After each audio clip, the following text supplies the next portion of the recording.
And we should be live. Welcome to another live stream repair. We've got ourselves some work today. 3 different pods, all with the same issue, have been mailed in for no power. So we're going to try to knock those out.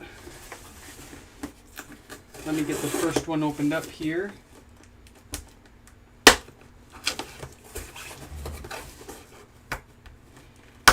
And I am still waiting for UPS to deliver my parts so I can actually repair these. So what we'll do is wait.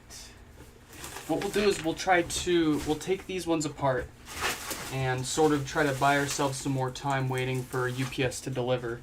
They were supposed to deliver about an hour ago, but you know, they run late sometimes, so.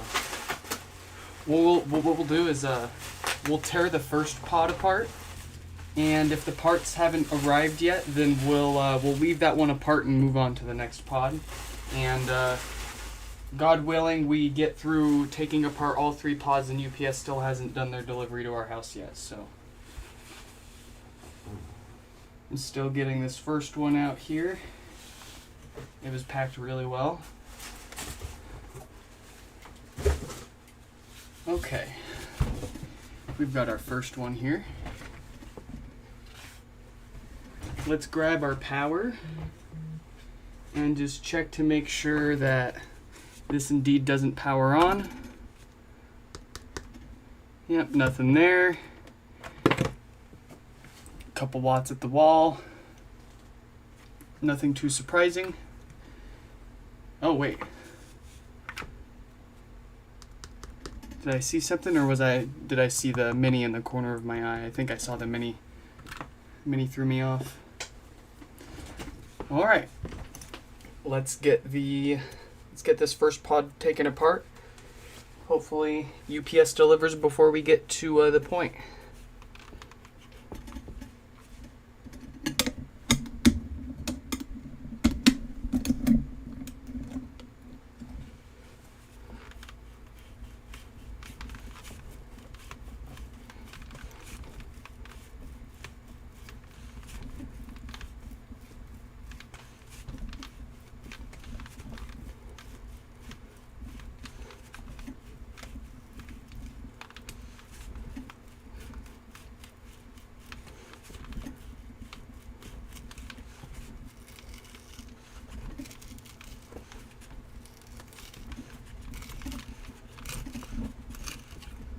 Alright, that came up easy peasy. Let's take the 4 screws out of this display so we can pry that out.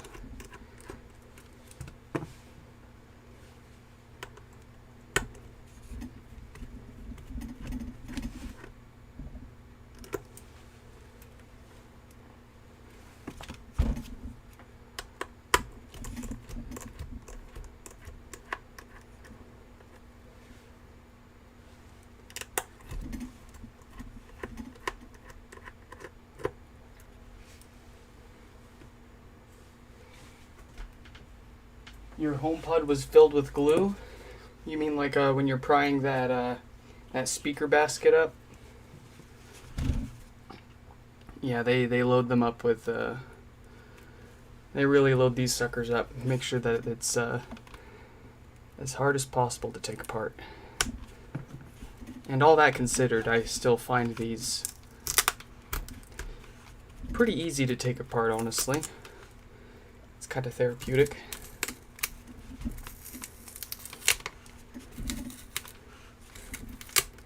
I mean, who doesn't like that?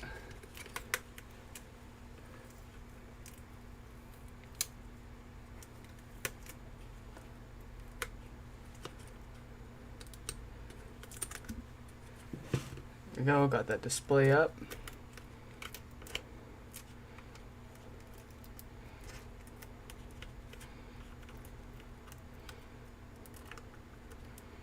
Just want to fix that adhesive so we don't have to go back and do it later. Cool, good enough.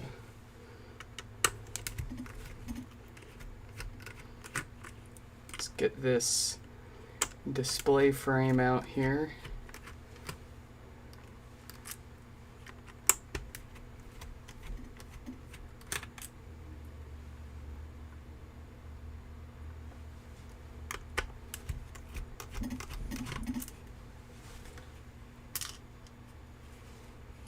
Yeah, I notice the level of difficulty and the amount of force required to separate the top basket from the shell. I notice that is very inconsistent between pods. Like one pod you can pretty much take it apart by hand without any prying, and then the next one you'll break the basket apart into 10 different pieces trying to get the thing loose.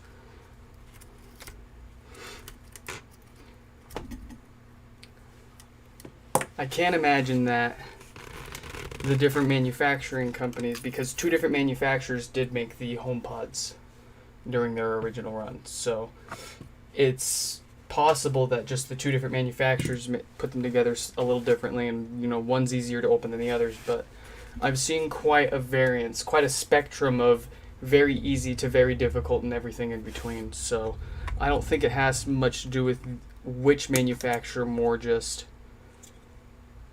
maybe the mood of the factory that day. Who knows? I'm just going to get that logic cable detached from the top there before we start prying stuff. Alright. Let's grab something to put this on so we can slide that mesh down. Very nice. Take out these screw covers.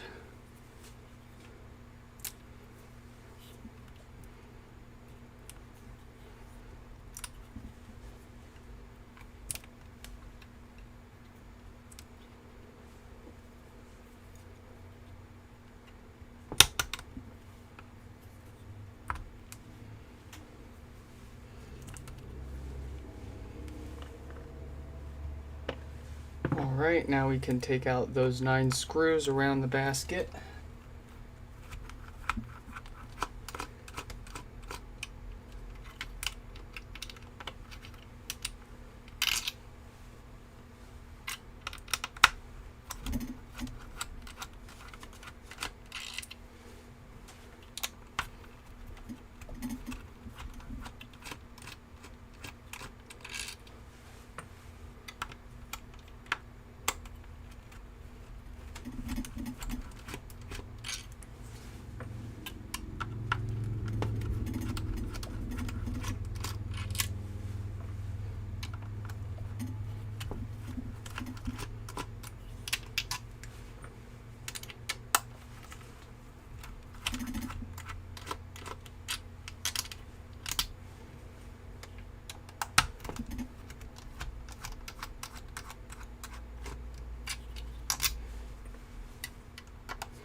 And all of those screws are out.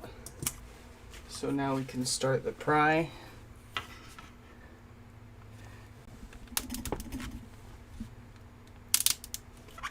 Yeah, this one seems to be coming up pretty easy. I'd rate it like a 6 or 7 relative to all the ones I've taken apart. 6 or 7 out of 10 in terms of ease. 10 being the easiest. Whatever kind of scale that is. It's coming up fairly easy without me having to put too much force, twisting and what have you.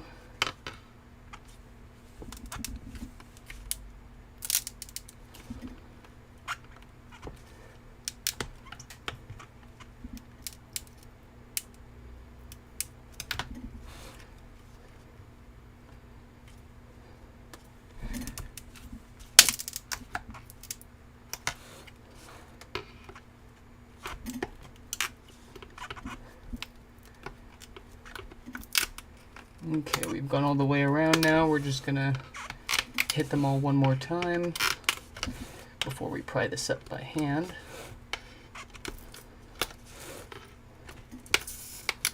Yeah, this is nice and easy now. Look at that.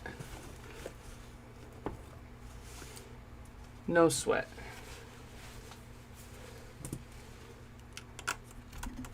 Let's get our subwoofer screws out so we can get this woofer out.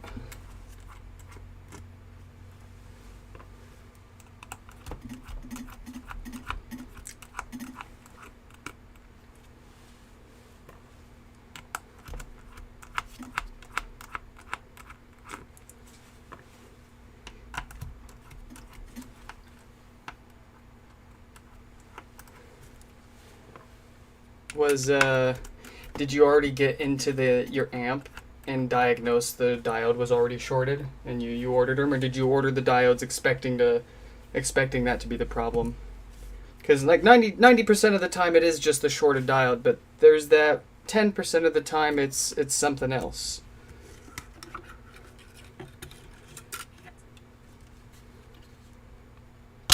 Let's peek the quality of this woofer really quick. See if I can get a flashlight so you can see in there.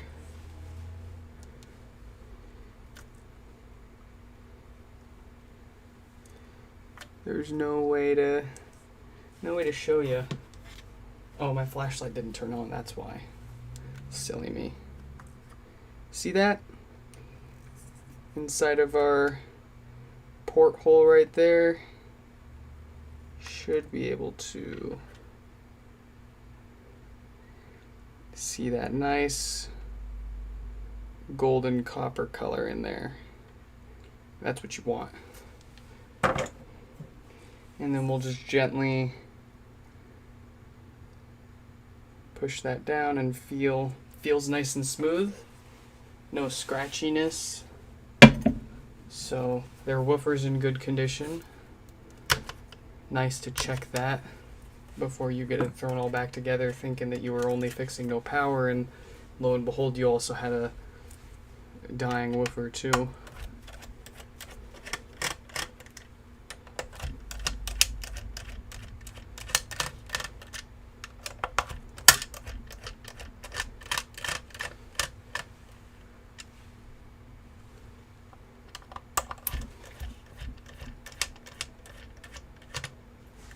This is the part I struggled the most. The connector was completely glued in place. I had to use a what? You had to use a what now? I'm gonna Google that. Oh, hairdryer. Yes, sometimes separating the logic cable from the basket here can be kind of difficult. You can hit that with some low heat. If you're having difficulty prying the basket off, you can hit the perimeter of that with some low heat. Just be mindful the fact that this mesh, you can very easily distort and overheat and damage this mesh if you give it direct heat. So pull that down. Give yourself plenty of room there to heat around this perimeter, and don't hit that mesh. If you really want, you can just take the mesh off completely, but that's a little more work. And when you can just basically slide it down and get the same effect.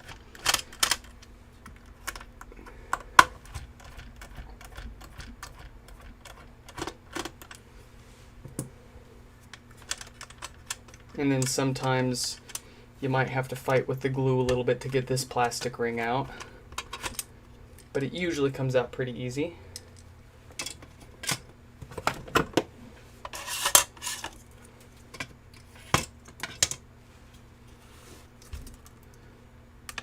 All right, let's get the power supply pulled out here.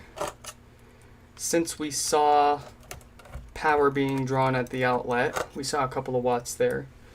I am expecting this to be the shorted diode, and not like a blown power supply fuse. If the fuse was blown in the power supply, we wouldn't see any power draw at the wall. But we do see power being drawn, so we can be pretty certain our power supply is fine. No blown fuses. Let's pull this power supply out, and I like to grab my favorite hooker right here and just hook underneath where the AC connector plugs into that, and then pull that straight up. And once we've got that, we can wiggle that out so we avoid damaging that connector underneath.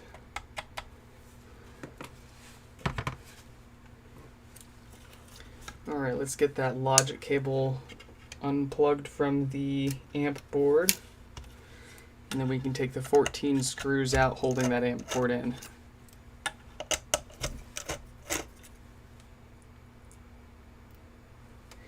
Thank you. Have a good night.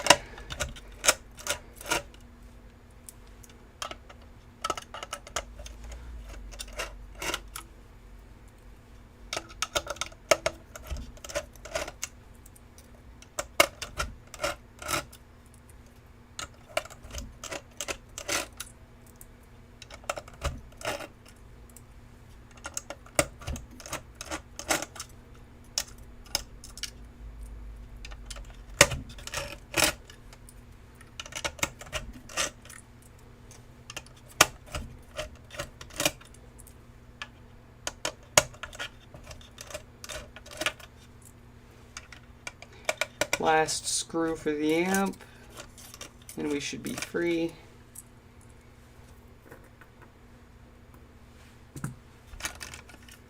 All right.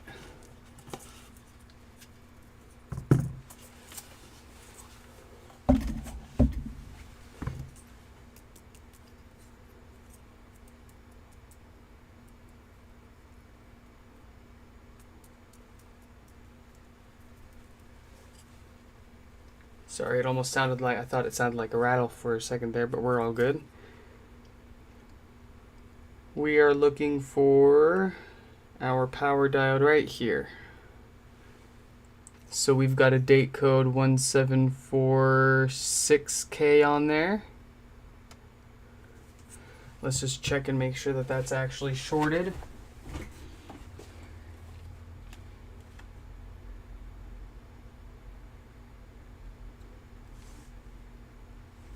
Let me switch this up for you. And I'll give you a little bit of a close-up here.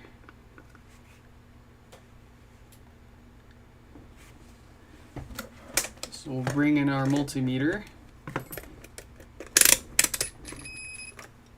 Gonna set that to continuity test mode so that if there is continuity between the leads, it beeps. And we want, if this diode is bad, right here, if this diode is bad, if it's shorted, we should put either, it doesn't matter which negative or positive or whatever, just put one probe on the big pin on the bottom there, and then probe each of the pins on the top. And if the diode's bad, you'll get a beep indicating that it's got continuity, aka this diode's shorted out. You know, you can do the same thing, like I said, doesn't matter if you put the positive or negative probe on the bottom pin and use your negative top. Does not matter. So let's go on ahead and pull this diode off of the board. And since I'm still waiting for UPS to deliver, we will put these parts to the side and then start cracking open the second one that came in for repair.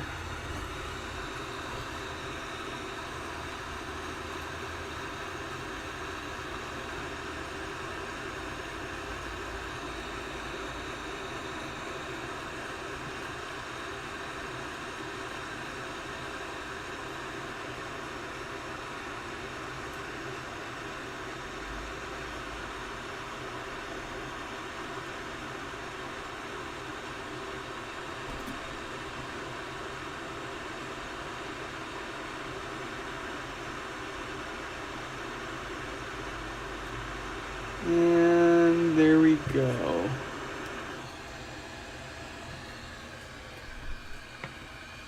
Old diode off.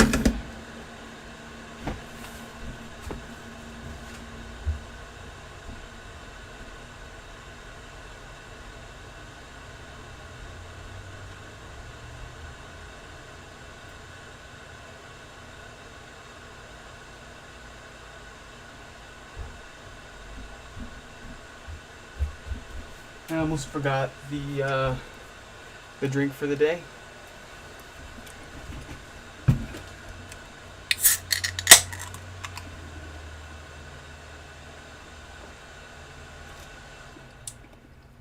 Ooh, that's oh boy. That's spicy. Yikes. That's interesting taste. Not bad, but not something I think I'll buy again.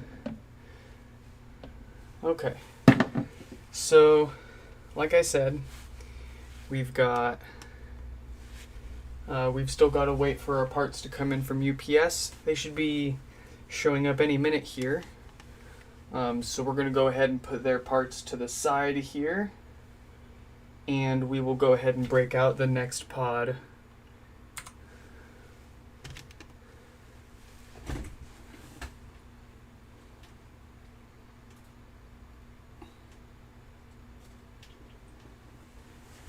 The next one comes from David, so we'll update our status here.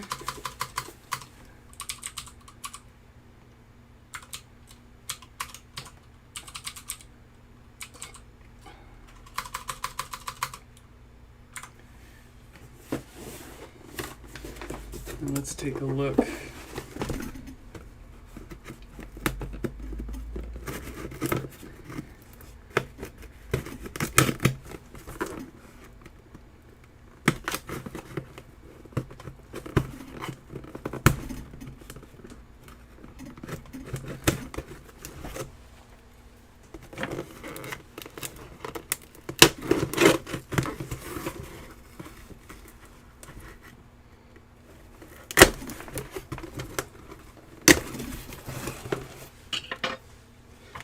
Let's get all their stuff up here so we don't start mixing parts together. There we go.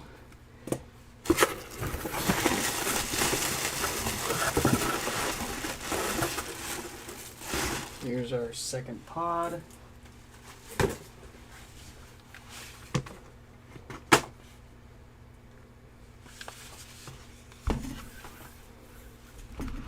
And let's just plug that into power. Just to be sure. We're expecting this one to not have any power. And indeed, no power. And we've got about 6 watts at the wall being pulled. So almost certainly the same thing as the one we just looked at.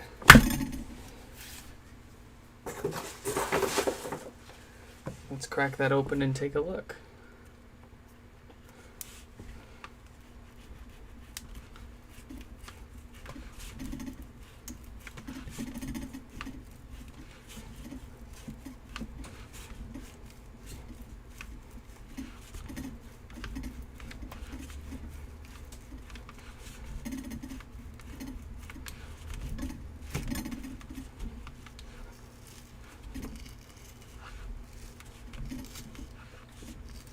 I see the UPS truck.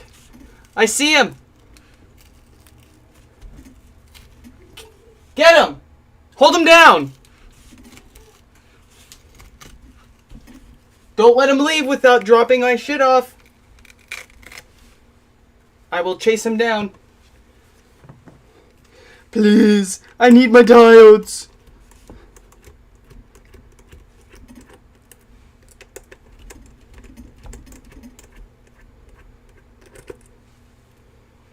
Please. Yes.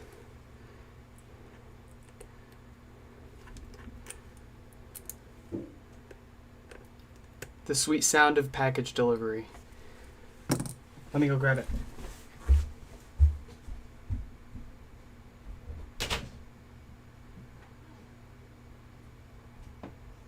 Thank you, UPS man. It's so hot out.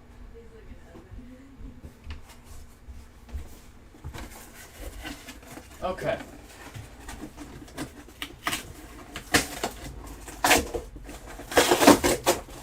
Oh boy. We've got ourselves a whole bag of goodies here. What's up, Freud's boys? Is that how you say it? Freud's boys?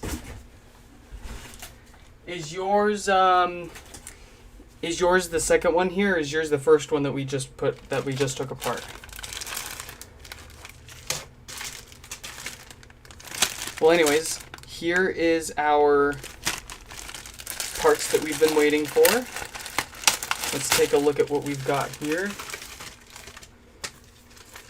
First, of course, we've got our 10 ohm resistors. These love to blow out when you have too much. I'm guessing it's from too much DC offset. I'm not certain, but whenever these resistors blow, it's usually after the subwoofer has already died from too much DC offset. This just seems to be like a side casualty of that. These resistors are usually located right next to the subwoofer connector.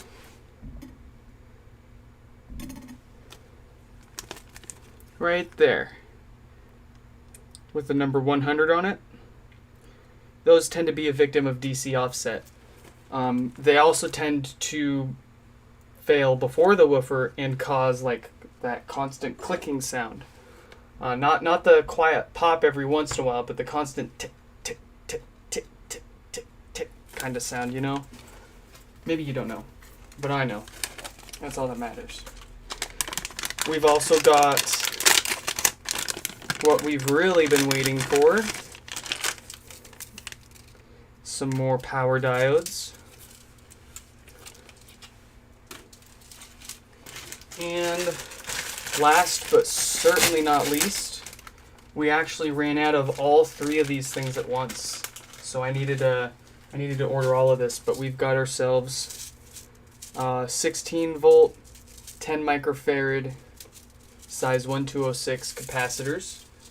Great for repairing that pesky DC offset. So we've got all our parts here.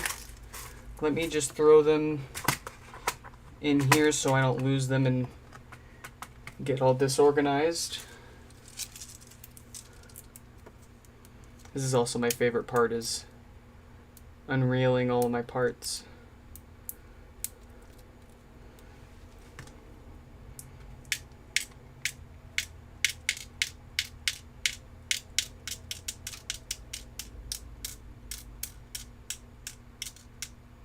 Oh, I love it. Now this is gonna be fun right here.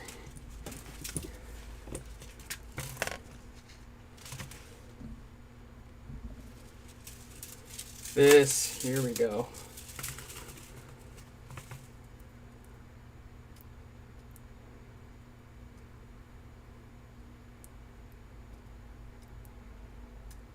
Ah! Ah! Ah!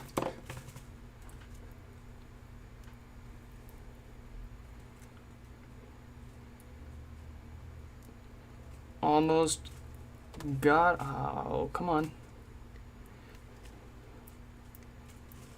There we go.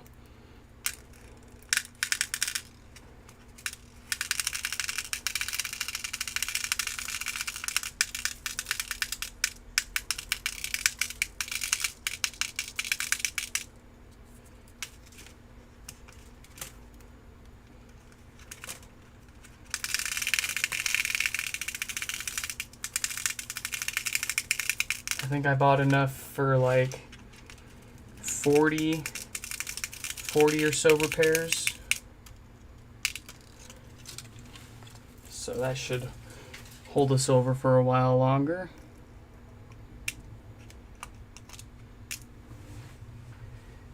And then of course we've got our thick film resistor.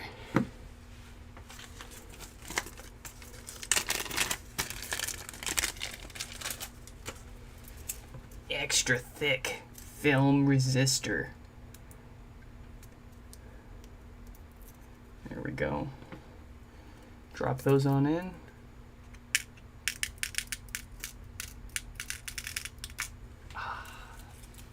So nice. Okay. So we will continue tearing down David's pod here. We'll go through the board repairs and then throw this one back together. And then we'll take a step back and bring Michael's parts back in from the first pod that we were taking apart. We'll finish the board repairs on his since we've got our parts now. We'll throw his together. And then we'll move on to the third and final repair from, I believe, Carlos. All three today have come in for no power. But I am expecting to, of course, need to fix up some DC offset on these as well. Always good to check. And before I get my screws mixed up here, I'm going to go ahead and put all of Michael's screws into one pocket here.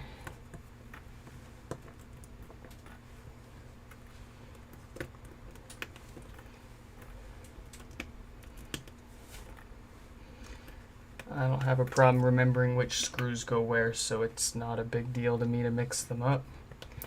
But I do just want to make sure that I keep people's, screws from this HomePod stay with this HomePod. Okay. Carrying on.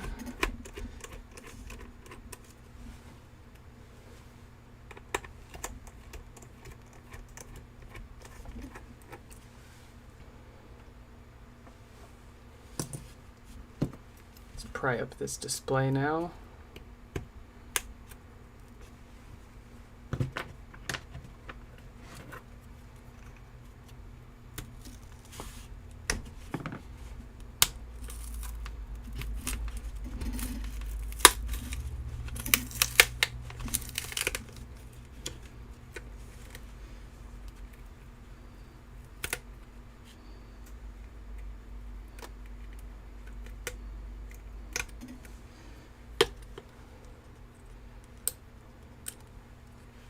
Very nice. Very nice.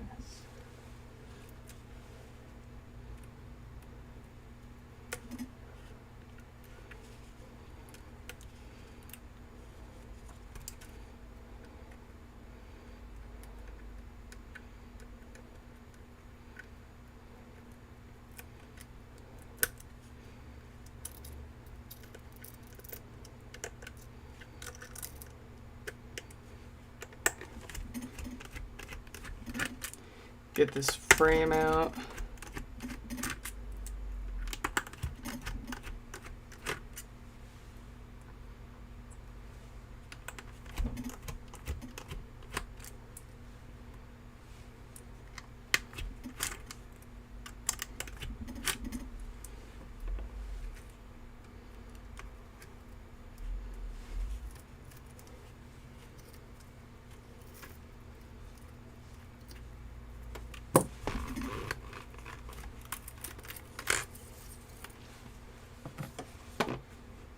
Logic board out. Let's grab something to set this on. And then get our mesh pulled down. And then we need to remove the covers for these screws.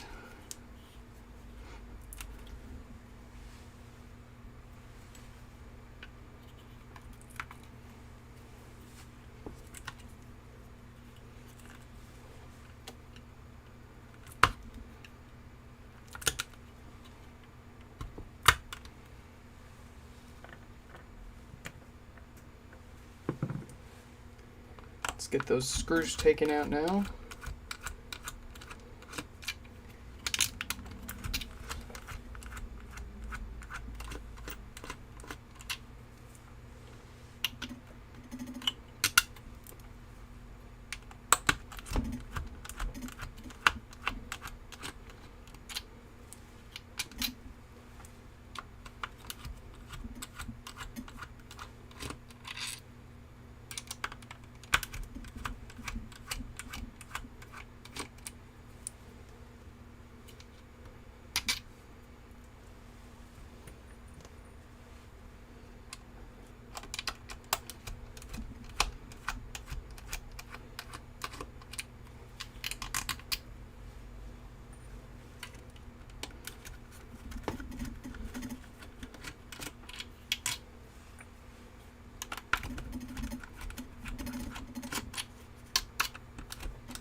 Get the logic cable detached before we commence the pry.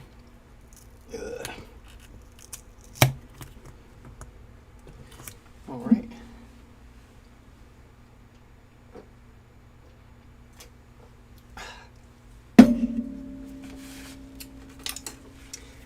Let's get to it.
We've gone all the way around this, so we're just going to hit them all one more time real quick. Feels pretty loose already, so I feel like this one's going to be pretty easy to get out.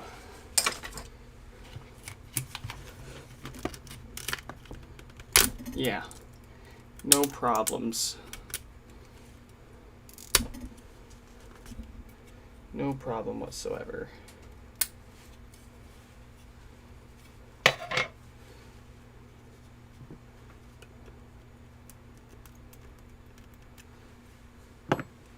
Let's get the woofer out now.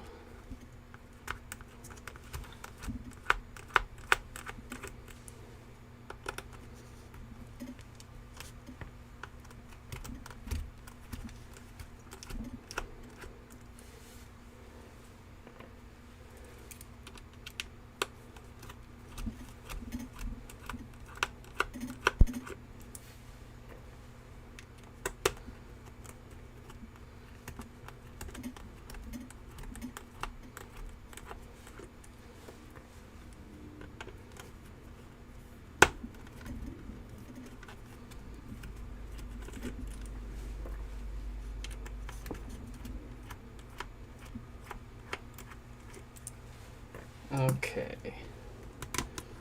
Woofer is free.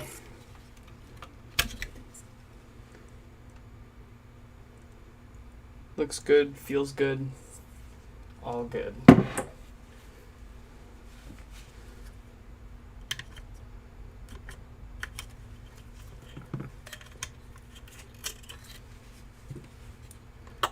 Time for the plastic gaskets.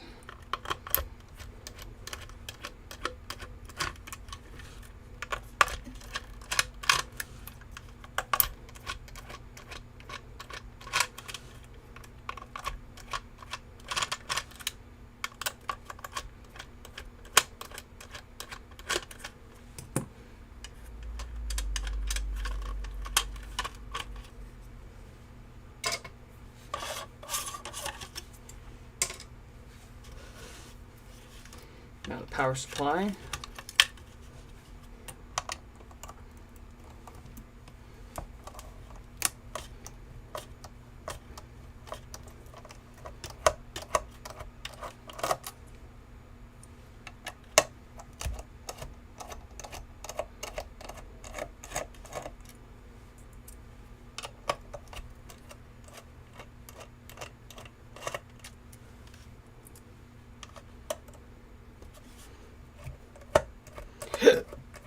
Excuse me. Oy.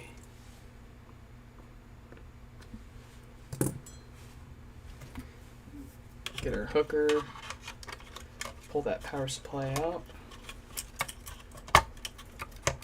Easy peasy.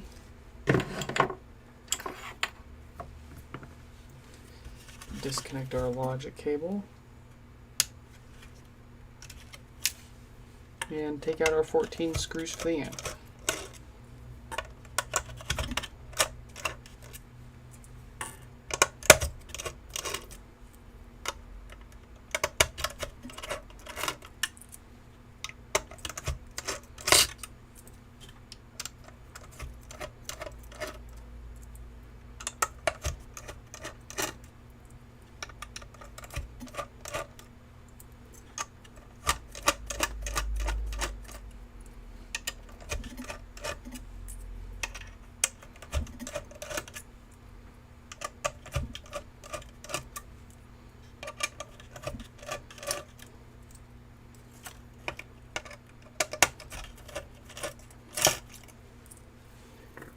And out comes the amp.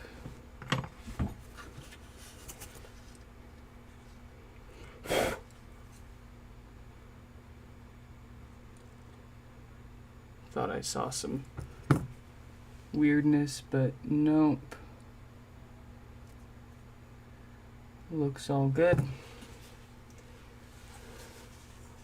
So let's go on in. Up close here.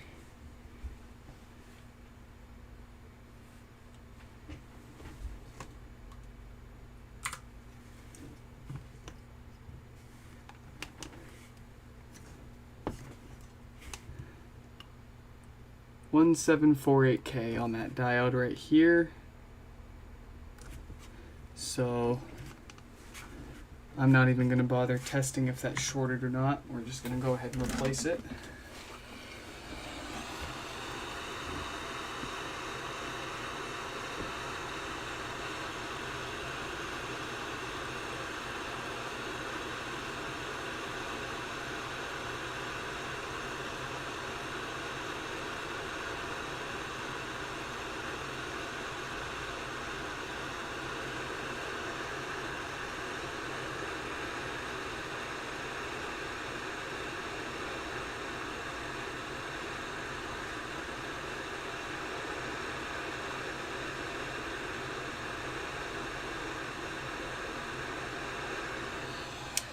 Easy peasy.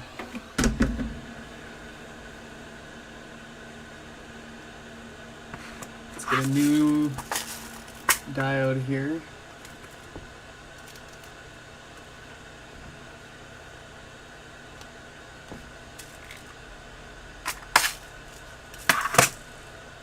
Go on and flux it up.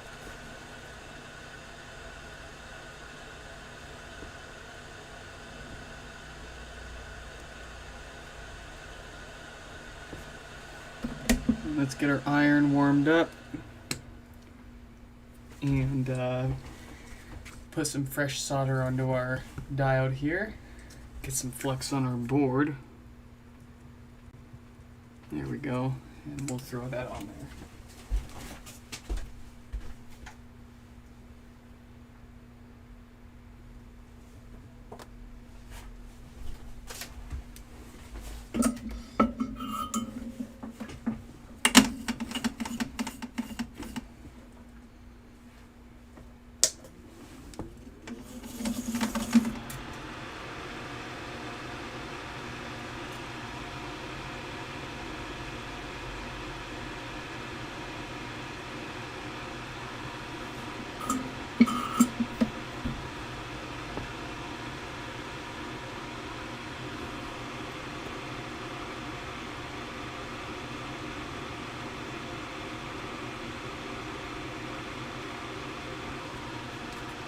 There we go. Heat that into place.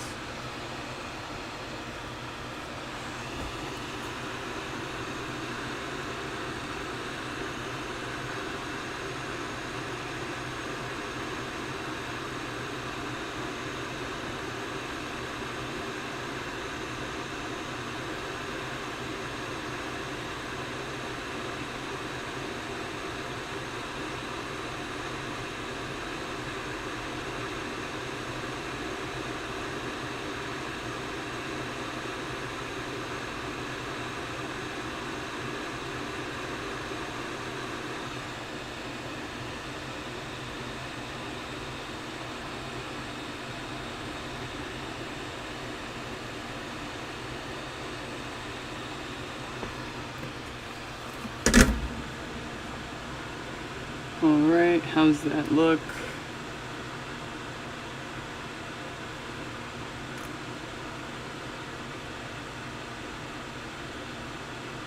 Looks pretty freaking good.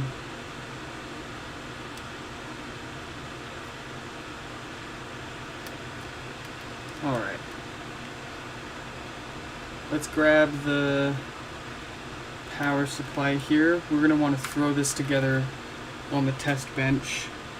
Give it a quick power test.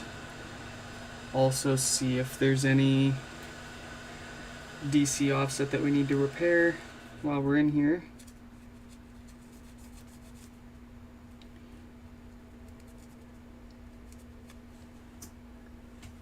So we'll get my power supply here. Put some screws in to hold that connected.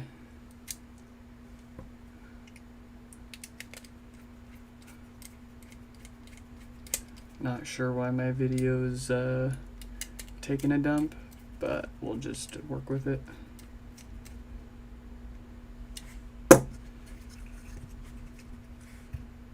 Here we go. Let's get some logic connected to this.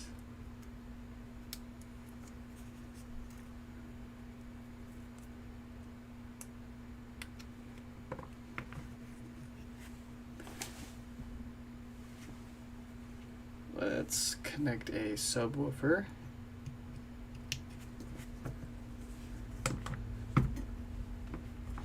Get ourselves a good logic board.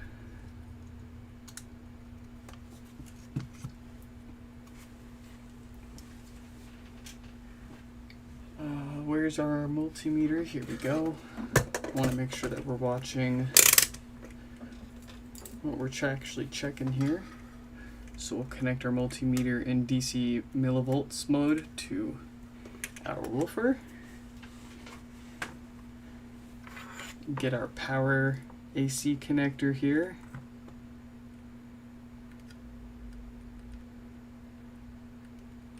Come on, there we go. And we will plug this in, and then we will plug that into the outlet. And right on. We've now got power. So that's, you know, we pretty much expect that at this point. You know, all that usually is just the shorted diode. You get that replaced and it'll power on just fine. That's usually the case. So now that it's booted up, let's wake it up so that it turns the amp on and we can measure our DC offset if we've got any. And we've got a spectacular result of like 1 millivolts. So we can go ahead and leave that. If we saw like around 50 millivolts or more, we would probably want to replace or repair that. But anything less than 50 millivolts is fine. Anything less than 10 millivolts is great. That's really what you're looking for, is anything less than 10 millivolts, but 50, upwards of 50 is okay. You're looking for making sure that it's not too much and that it's not also growing steadily. It's okay if it jumps up a couple points over a few minutes, but you know, if it says 50 millivolts 1 minute and then it's at, you know, 75 to 100 millivolts the next minute, that's bad. Or if it starts at 0 millivolts and it within a few seconds it jumps up to 10, 20, 30 millivolts, that's also bad. You want a stable DC offset reading and one that's below 50 millivolts, ideally below 10, but anything below 50 is fine.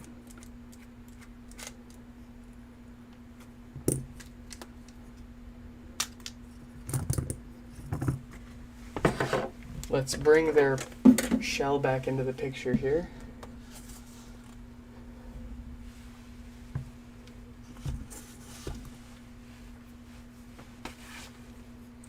And we'll drop the amplifier back in.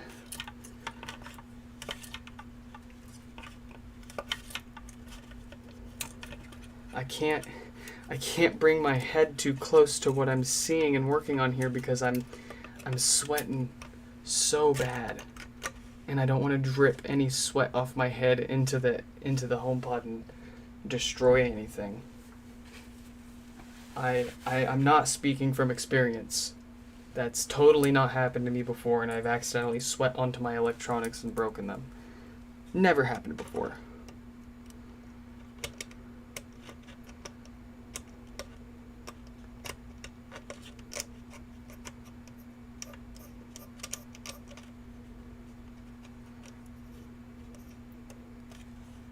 I was thinking of actually breaking out my GoPro for the next live stream repair and doing like a head mount first person HomePod repair kind of stream,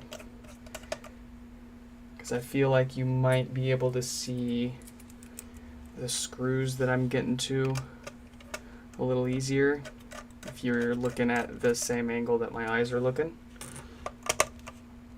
This top down, just too often, a lot of the times the view gets blocked.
Most of your time putting this thing back together will be you fighting the screws for the amplifier, getting those back in, because man, they love to dance around instead of let you screw them into their dang hole.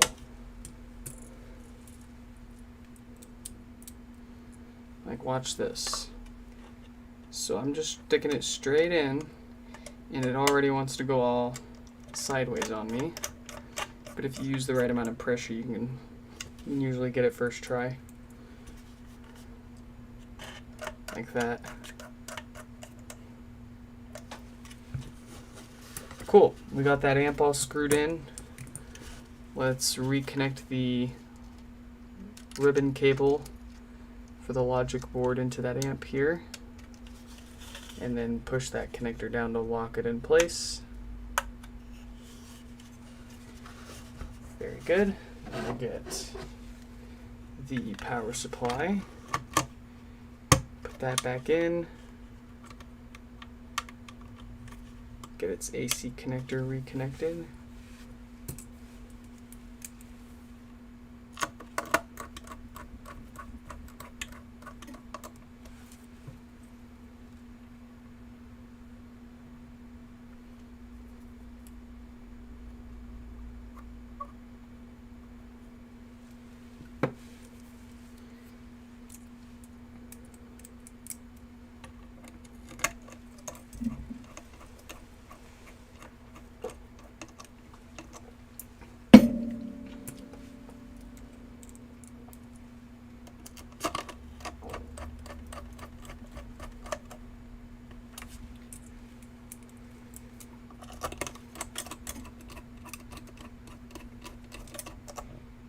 Final screw for the power supply is in.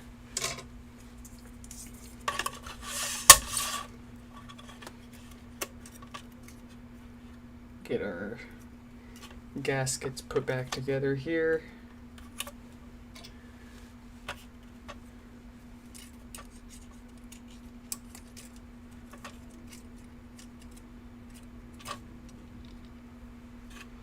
Make sure you don't have any hairs that might give you problems with the gaskets sealing nice and perfect.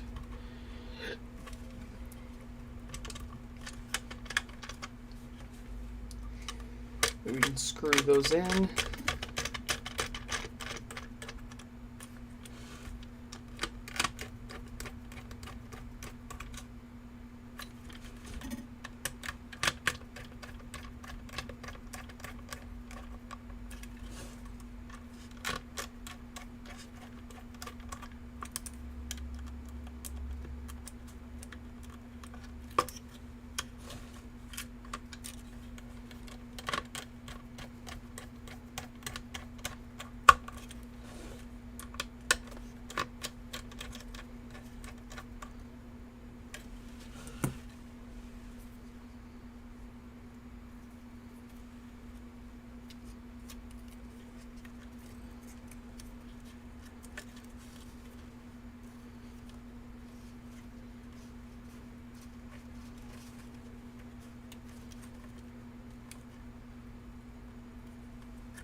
Then the woofer can get put back.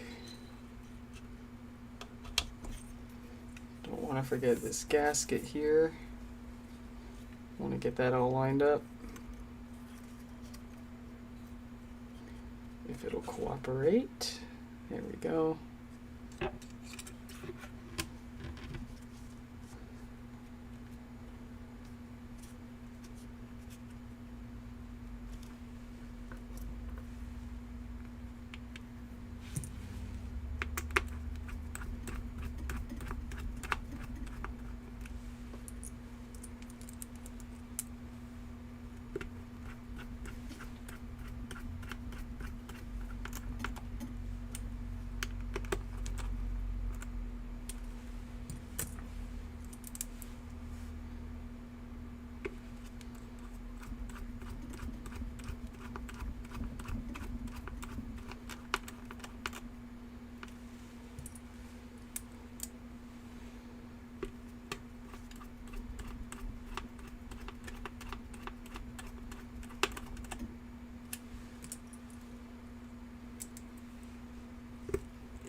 Last subwoofer screw.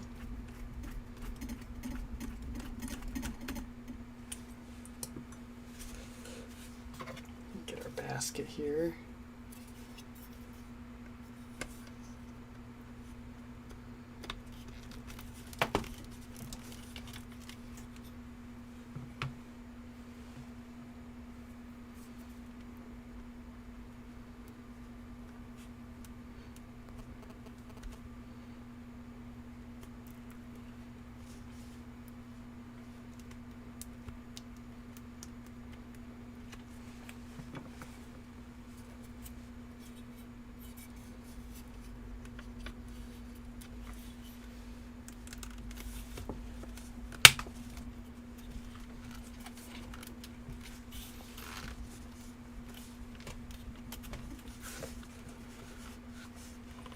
Okay. Get these screws put back.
Okay, got all that screwed back in.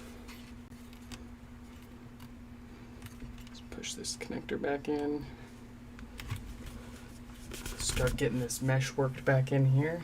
I'm gonna grab those screw covers after we pulled the mesh up a little over those screws so it kind of holds these rubber pieces in place for us before we slide it up the mesh up the rest of the way.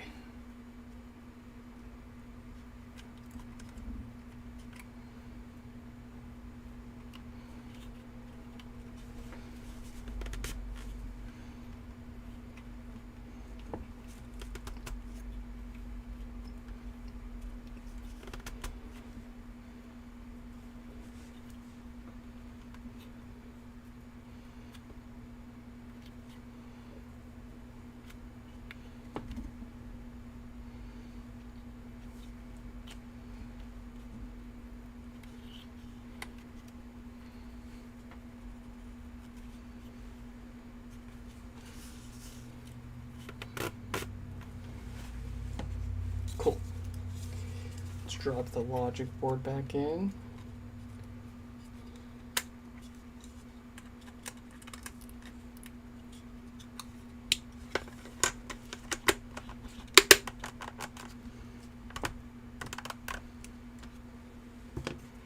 And then our frame here.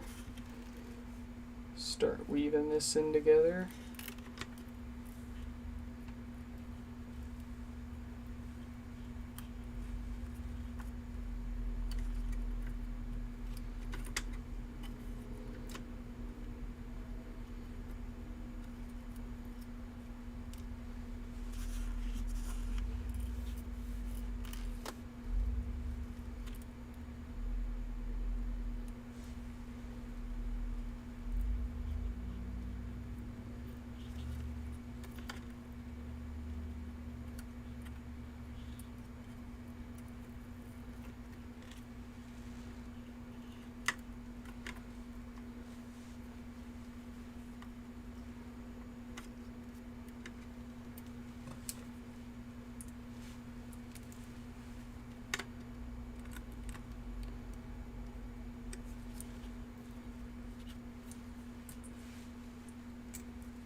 Alright, now for getting this mesh all pulled up. Feed that into the perimeter of that frame here.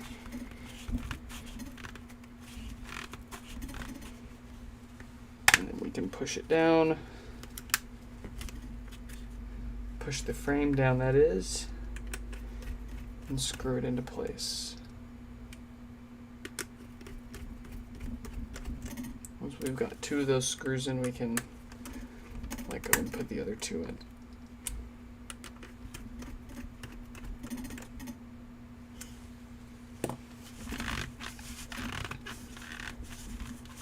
There we go.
push that display back down.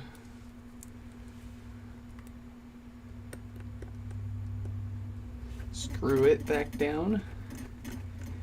Almost done with the second one here. Then we'll hop back over to Michael's first HomePod. Get their board repair done. Throw that together.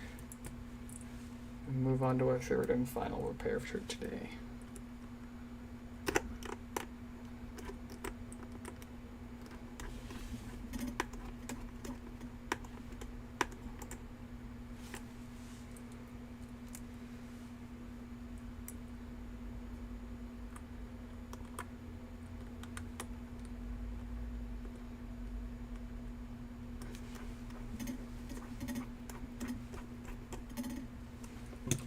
Okay.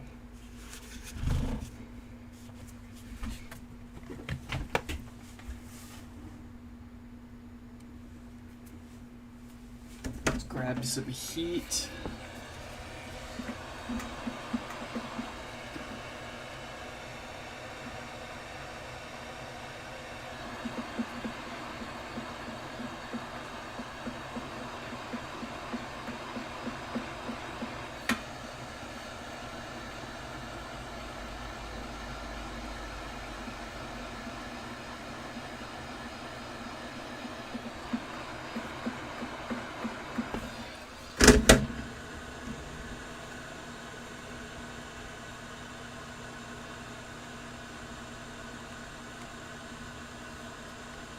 Careful, easy, easy, careful, careful, easy.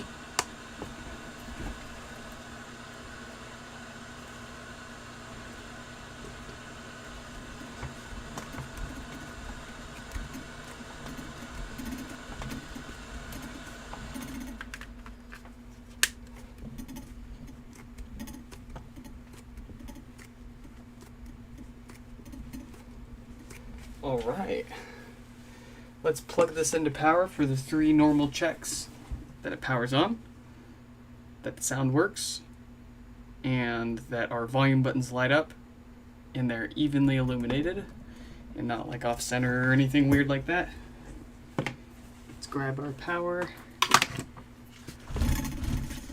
plug that in, plug that into the wall, and of course it works.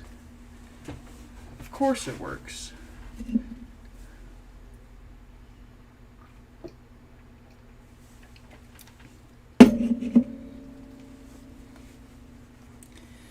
Okay, question is, did we get it first try?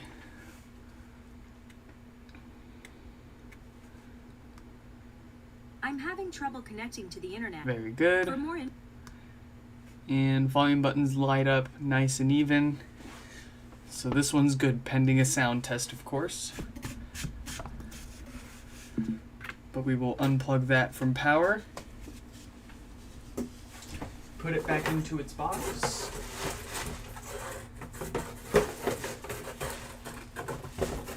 And let's go on back to Michael's pod that we originally started on the stream here with. It was Michael's, right? Yes. Okay. So let's continue with the repairs on their board since we've got the parts we need in. Let's get up close.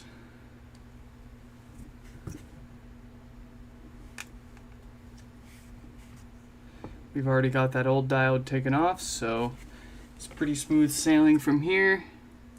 Let's just put some fresh flux onto the board. Grab ourselves a new diode.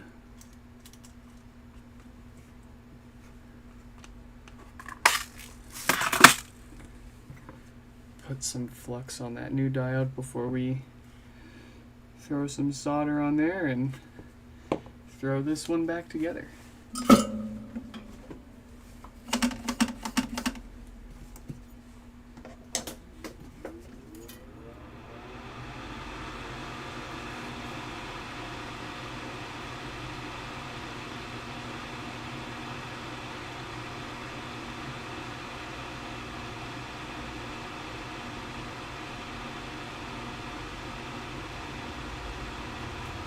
Okay. I wish the video worked better than that, but I had to say something. It crashed. Let's try this again. No. There we go. Nope, it's not gonna work for crap.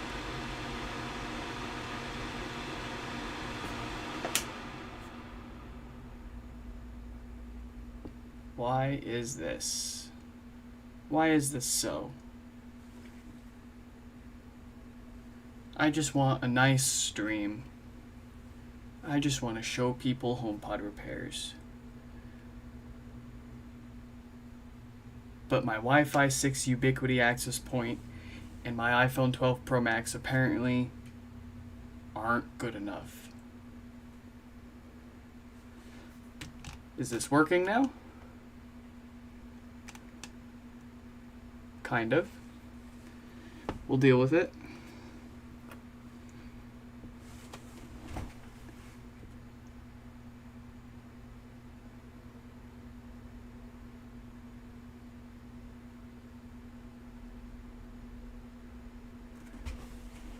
All right.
All right.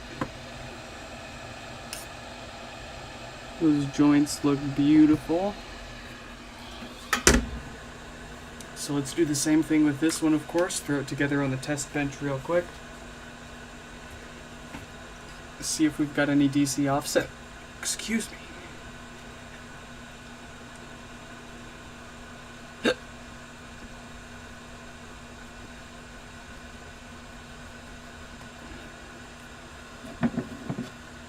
Power supply. Power supply screws.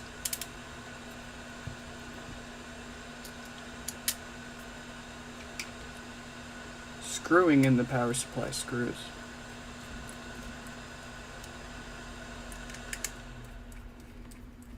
A very gentle ugga-dugga, not too tight, not too loose. Just one ugga-dugga. Get some logic connected to this here.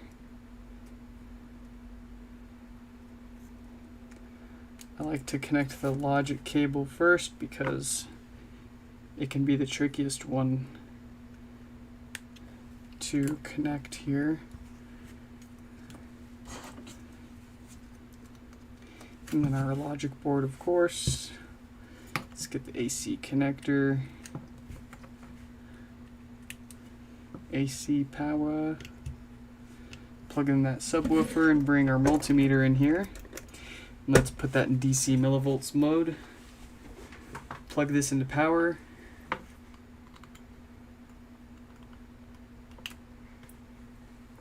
And 2 for 2. This one's powering on. So we'll let it boot up and then check for DC across the woofer.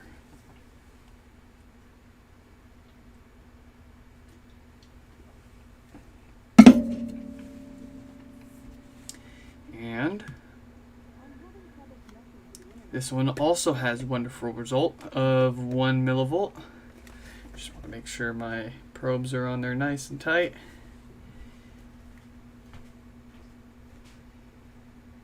Yep, less than 1 millivolt. That is another amazing result. So we can take these parts off the test bench and throw their pod fully back together. And then we'll move on to our third and final repair. Seems like we've got a pretty easy day for us, all things considered. We've got 3 in for repair. But I was expecting a little more trouble than this. You're making it too easy for me. Let's get their shell.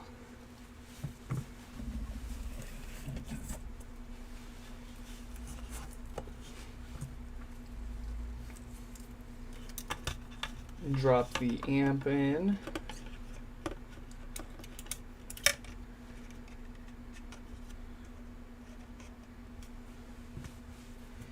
And we need to get all our screws back out here.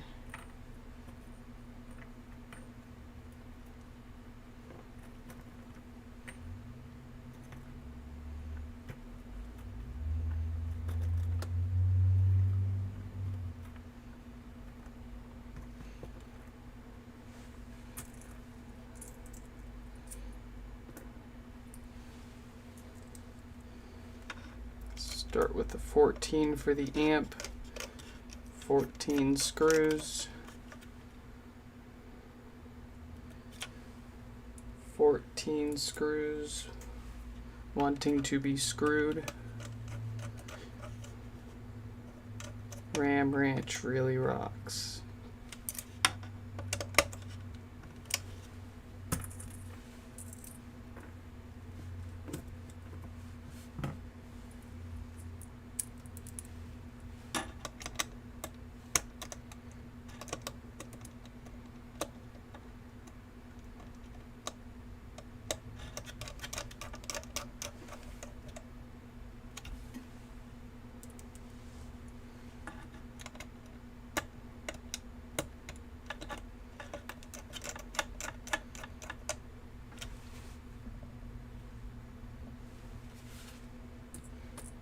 I should say this now. I'm not necessarily a kid-friendly channel, but I wouldn't suggest that you let your kids watch my streams unattended, just in case I say something a little cursory towards HomePods and or Apple and or Tim Cook. But aside from that, if slightly foul language doesn't bother you, or then whatever. But I did mark my channel as not for kids, and I do believe I have my content age restricted. Well, no, I don't know if I have age restricted. I do know that I do not have my channel as kid content, so a kid-only YouTube channel shouldn't theoretically be able to watch my videos. I think that's how that works. No, my content is not made for children.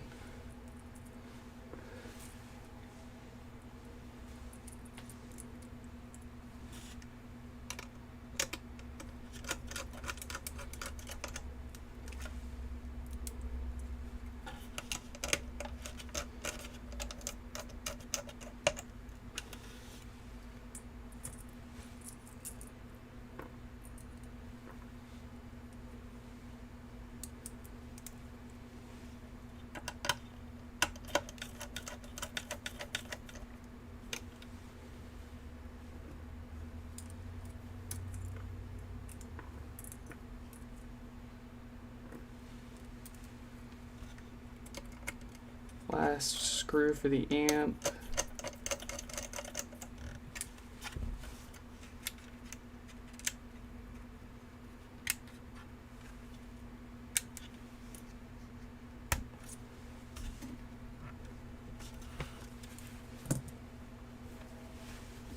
Drop in the power supply.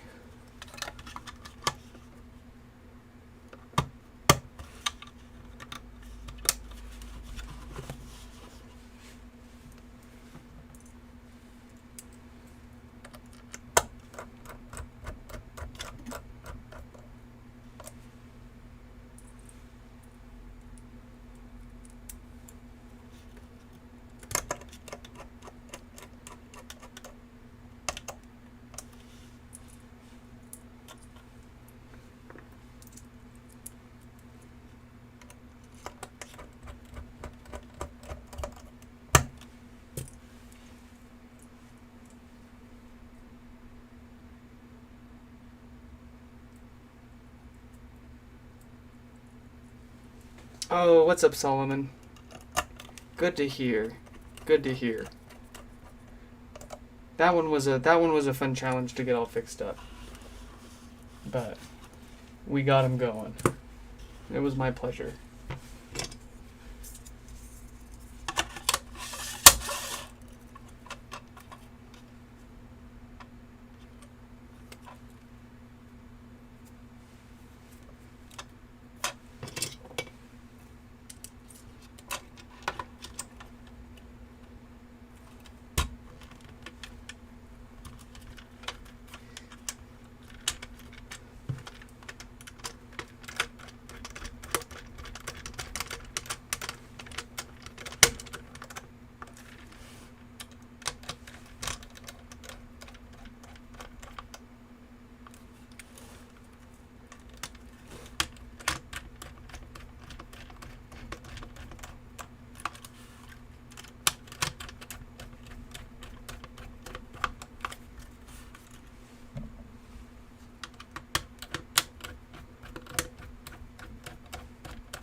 Excuse me.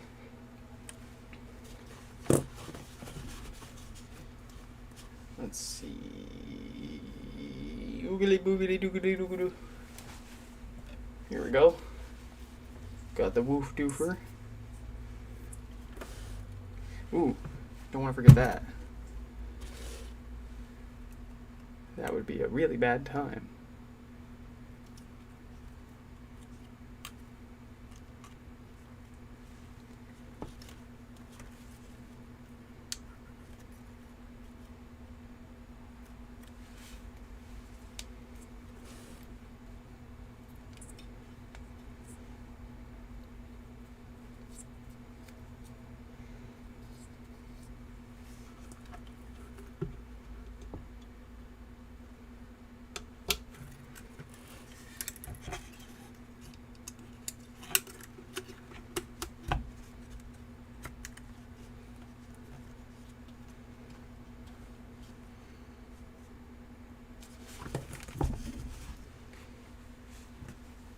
Okay. Screw that woofer in.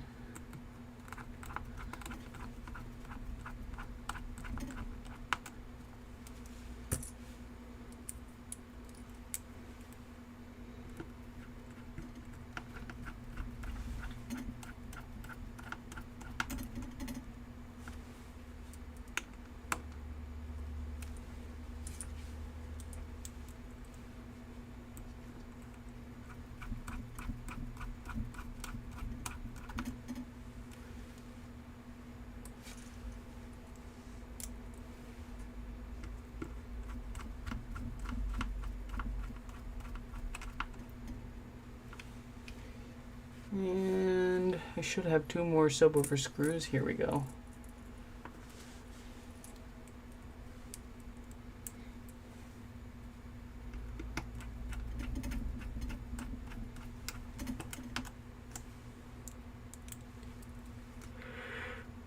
Ugh.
Excuse me.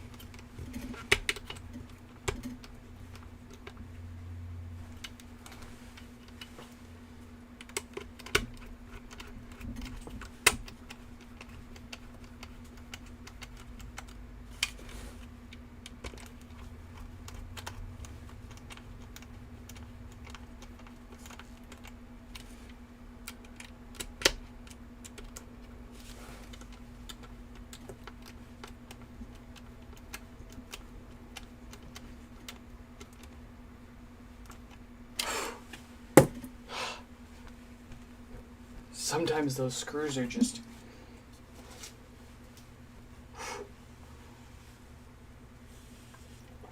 It feels like I'm gonna develop arthritis early.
Almost done with number 1 and 2.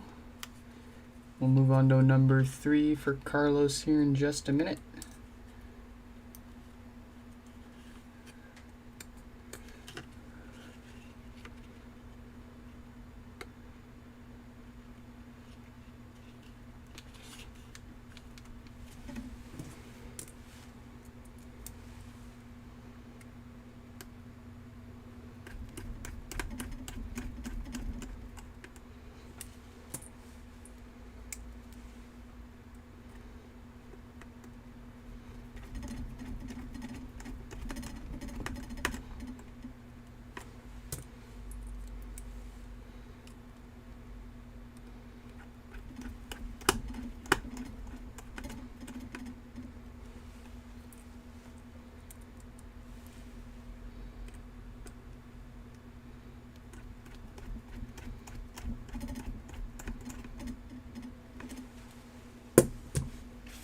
Okay.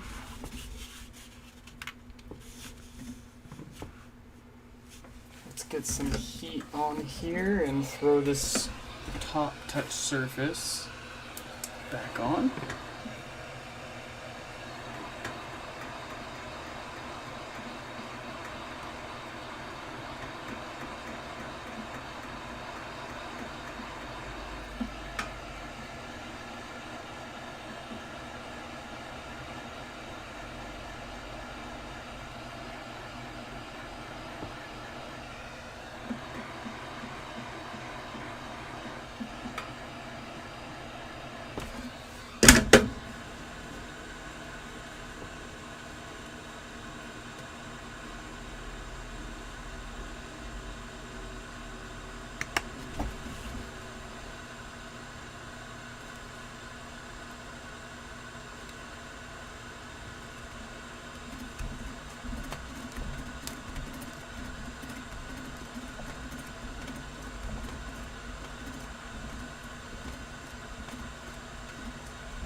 All right, let's check if we've got this one, you know, the usual three: power, sound, and lights.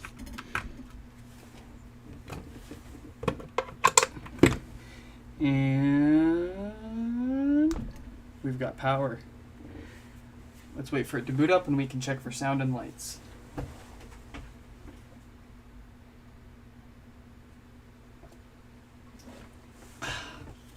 This stuff is rough.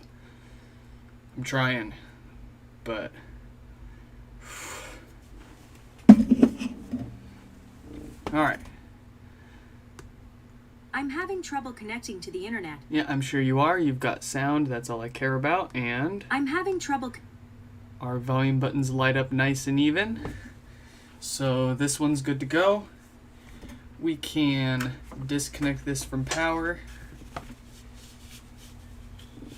Set that in its box. And we will break out, I believe this one's from Carlos. Let me double check here.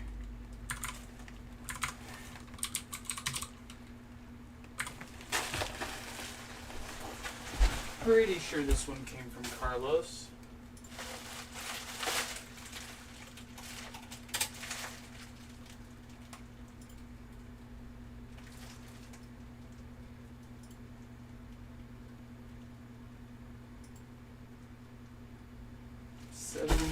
Seven nine seven zero. 7970. Yep. Okay. So this one came from Carlos. It also has no power, but they would also like, while we've got it, they want us to dye their mesh. They saw our photos on Reddit where we colored one of the HomePods. Actually, let me go get those.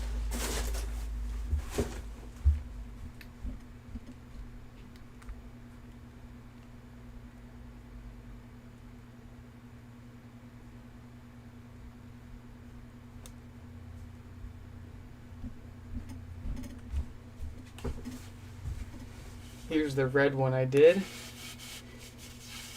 It looks pretty muted. I was hoping for the red to be more like vibrant.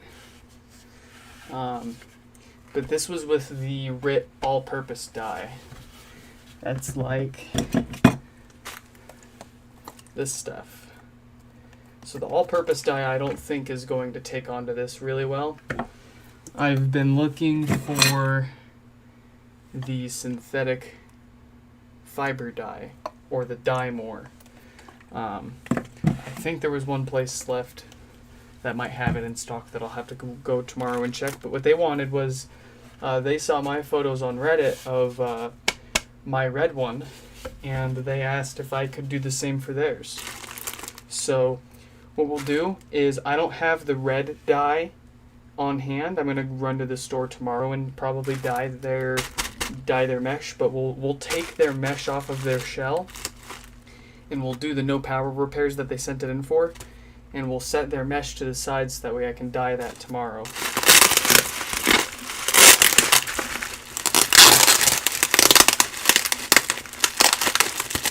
I can't find any dye like in any of the stores, I'll have to order it online. But they said that they were willing to wait for that.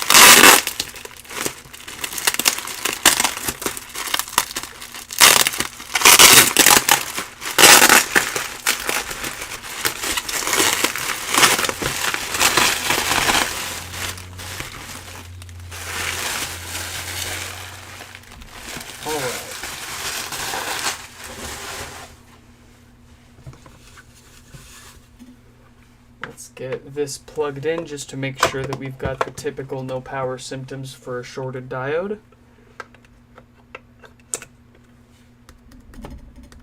Alright, nothing on the pod, and 7 watts at the wall.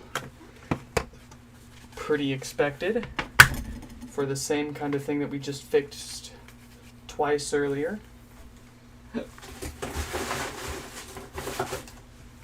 Let's get on into it.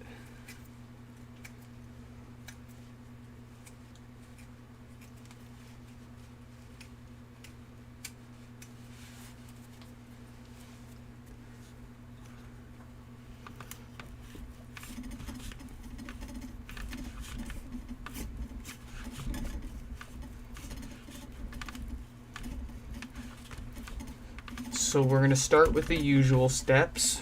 We're going to get these first few layers taken off. And once we are able to slide that mesh down, once we unscrew the drawstrings that hold the mesh tight to the top of the pod here, we're going to flip it upside down, pry that rubber foot off the bottom, and break out the fabled T5 Torx screwdriver. Ooh, we finally have to break out another bit taking a HomePod apart. How exciting. But there are 3 T5 Torx screws under the rubber foot of the bottom of the HomePod that are stopping you from just pulling this mesh off entirely. So we're going to do that. We're going to go ahead and pull their mesh off before we do any repairs. Just makes it a little easier to work on the thing. One less piece to worry about messing up while you're working around it. But we'll take their mesh off so that way we can dye that for them and put it back on when we get that dye that we want for them.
Take those 2 screws holding the drawstrings out, get those loosened up, get that frame out of the way, and then of course let's also get this logic board disconnected so we don't mess any of that up flipping this upside down. And then we're going to get this rubber foot off here.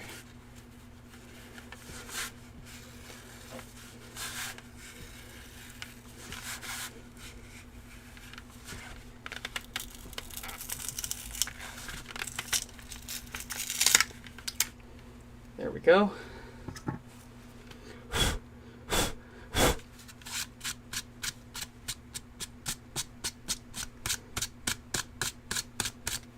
all that junk out of here.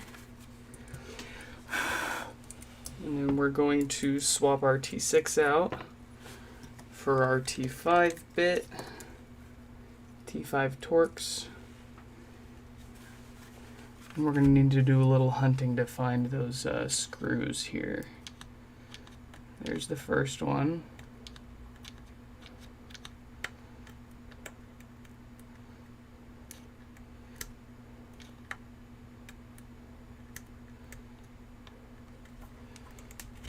There we go. Second screw over here. There's only 3 of them, so not that bad.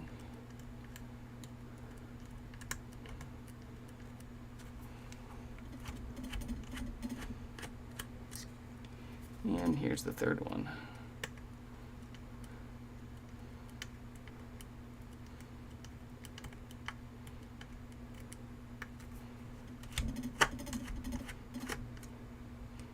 There we go.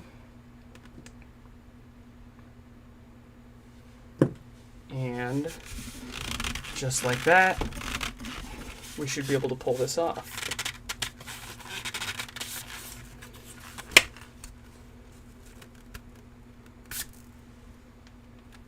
There we go. So we'll set this to the side. We'll go out for another hunt tomorrow for some red synthetic fabric dye. If I can't find any around town, then I'll just order it online. But we'll set that to the side for now,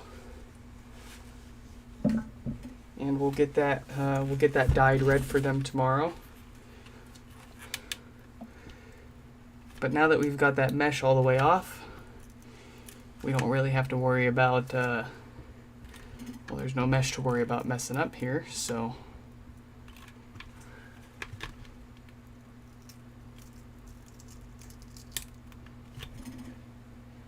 Pretty much get right on into the repairs here.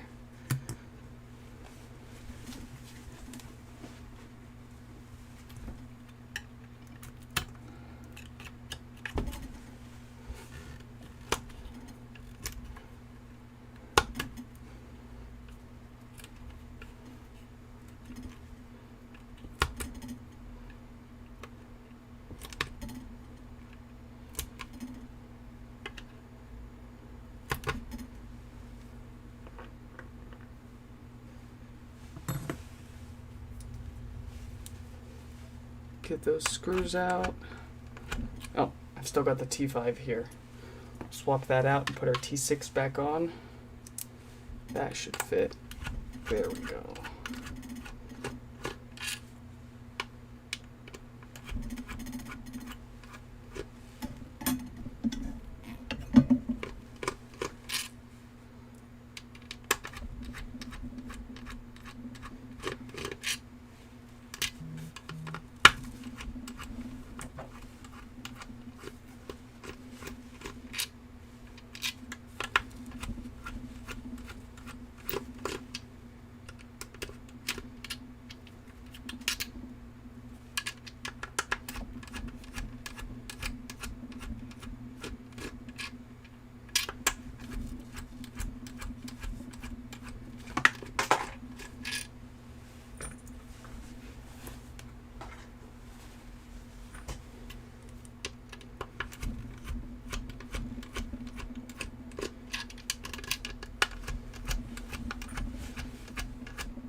Alright, now we can commence the pry.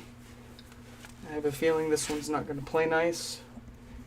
We've already used up all of our good luck on the first 2, but maybe we'll get super lucky.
think we've got that loosened up enough now.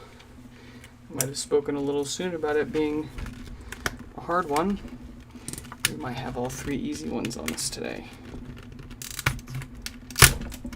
Yeah, there we go.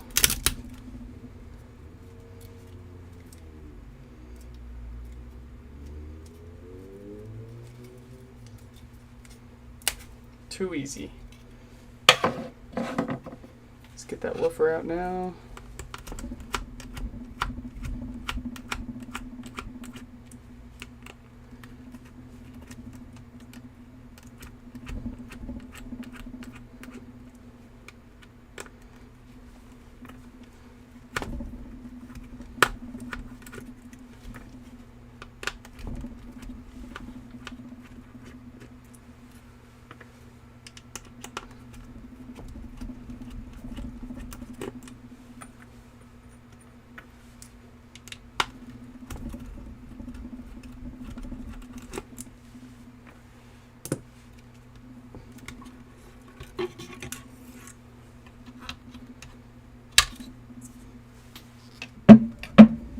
Our woofer looks to be in good condition. Always good to see.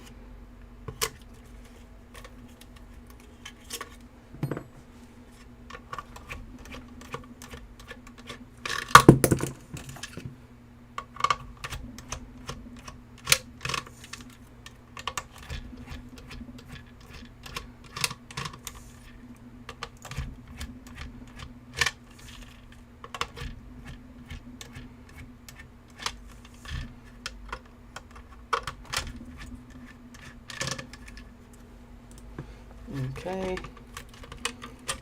very good.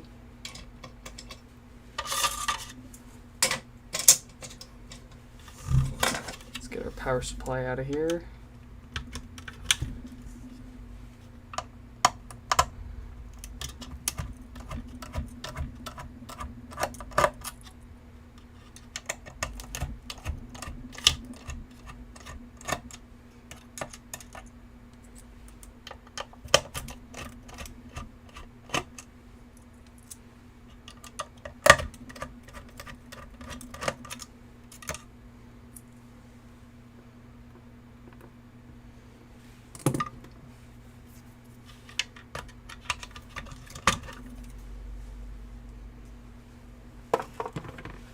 All right.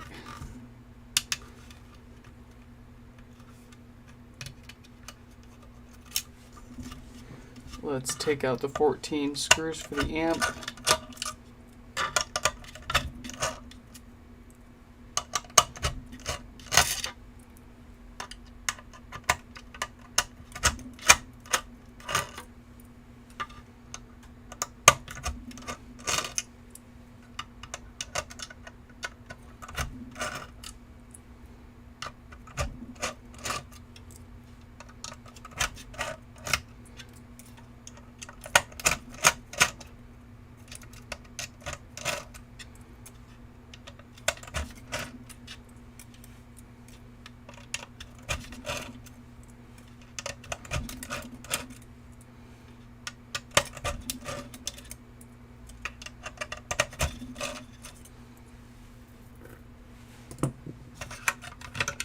Amp is now free from its Apple coil.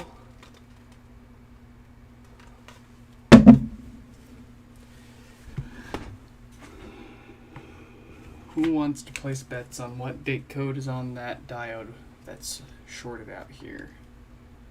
Any bets? Any bets? Let's take our close-up camera up here. Of course, as soon as I bring my close-up camera in, it starts to act up. I wonder if that has anything to do with this.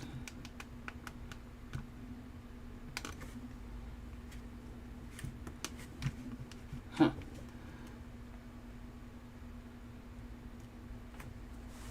I wonder why that's so bad.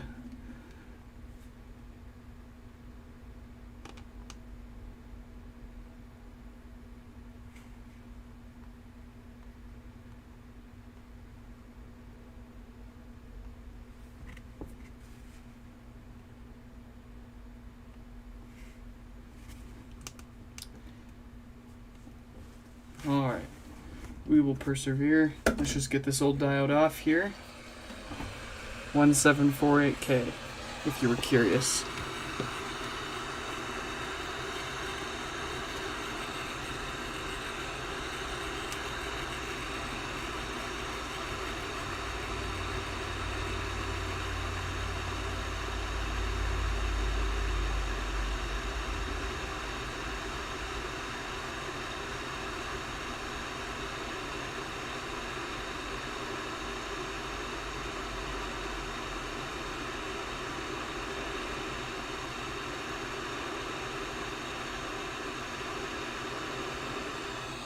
Got that old one off easy peasy.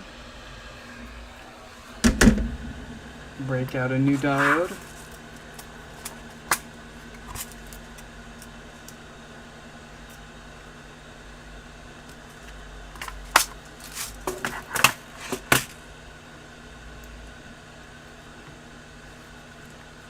Put some flux and some solder on there.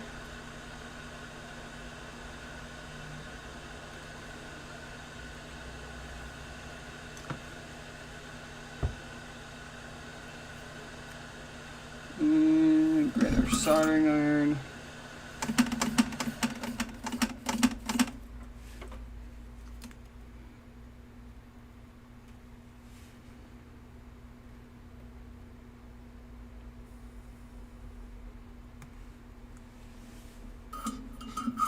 Take a drink of our beer.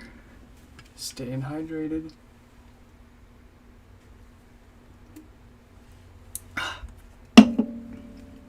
Yikes.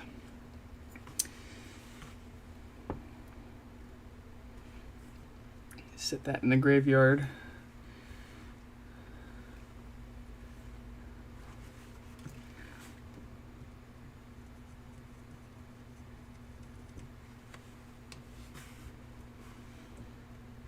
Put that bad boy on there.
Muy bien.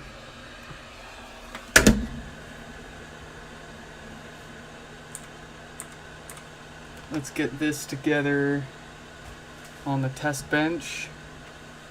Check for DC offset. You know, of course, that our no power repair here worked, but I have no doubts about that. Of course, we'll come across the day where it won't be the only thing, but we'll keep saying it until then.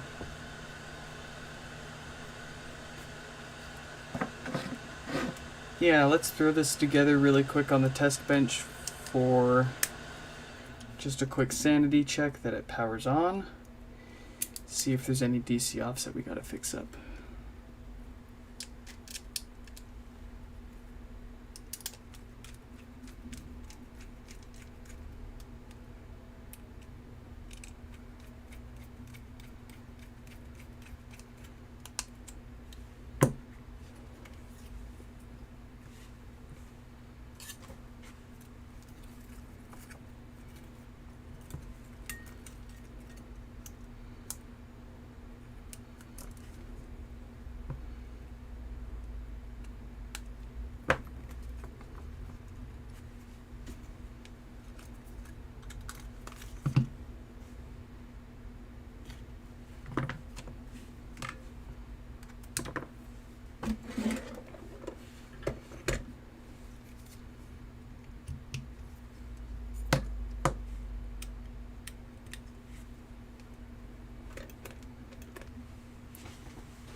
Power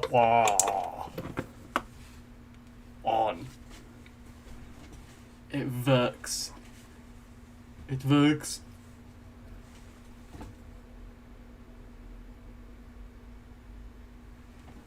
It's working.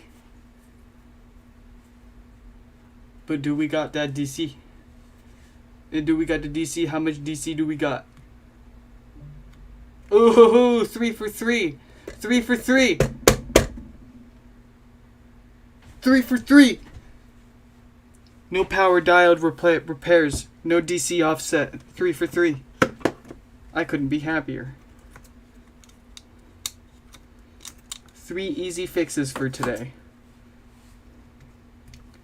We can take this off the test bench and throw their pod back together as best as we can, save for their mesh, because like I said earlier, they're asking for us to dye their mesh, their white mesh, red. So we're just gonna leave the mesh off of their HomePod until we pick up some dye tomorrow and get that colored for them.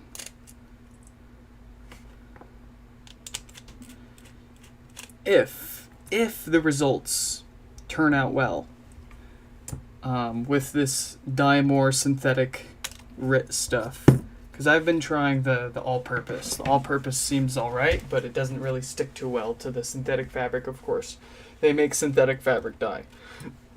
So, if the results from that are good, I may offer the customization of your HomePod mesh as an additional service.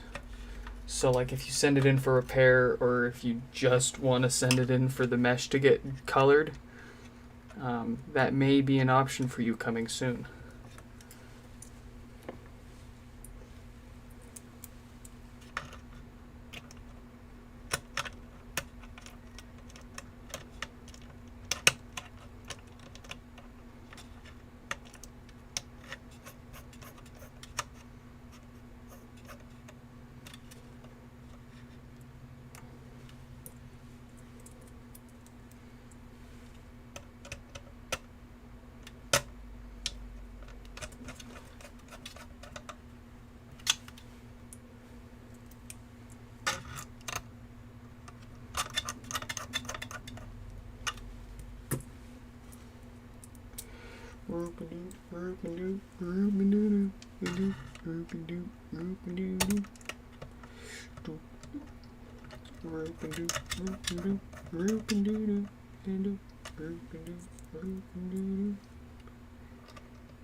A few weeks ago, was it a few months ago by now, I had sold a HomePod that I had repaired to somebody,